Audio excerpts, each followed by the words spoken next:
Super star Rajinikanth ఇంకా నెక్సల్ కాంబినేషన్లో Jailer cinema 2023లో వచ్చింది. అయితే ఆ సినిమా కోలీవుడ్ ఇండస్ట్రీకి బిగ్గెస్ట్ హిట్గా నిలిచింది. దాదాపుగా 600 కోట్ల కలెక్షన్స్ మార్క్ అయితే తెచ్చుకుంది. తమిళనాడు అయితే షేక్ చేసింది. అలాంటి సినిమా ఇప్పుడు పార్ట్ 2 అయితే రాబోతుంది. ఈ అనౌన్స్మెంట్ రేపు పొంగల్ కానుకగా థియేటర్లో ఇంకా యూట్యూబ్లో అయితే రిలీజ్ చేస్తున్నారు. అది కూడా తమిళనాడు, కర్ణాటక, కేరళలో థియేటర్స్లో స్క్రీనింగ్ అయితే చేస్తున్నారు. అయితే ఈ సాంబార్ బచ్చాలు మన తెలుగు రాష్ట్రాలకైతే ఇవ్వట్లేదు.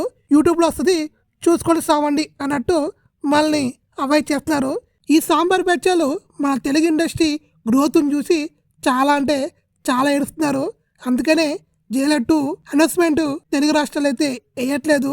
ఈ ప్రోమో దాదాపుగా 2 నిమిషాల 30 సెకండ్లు టీజర్గా అయితే రాబోతుంది. సరేలే, తెలుగు రాష్ట్రాల్లో వచ్చిన రాకపోయినా మనం రజనీకాంత్ ఫ్యాన్స్ కాబట్టి యూట్యూబ్లో చూసి ఎంజాయ్ చేద్దాము.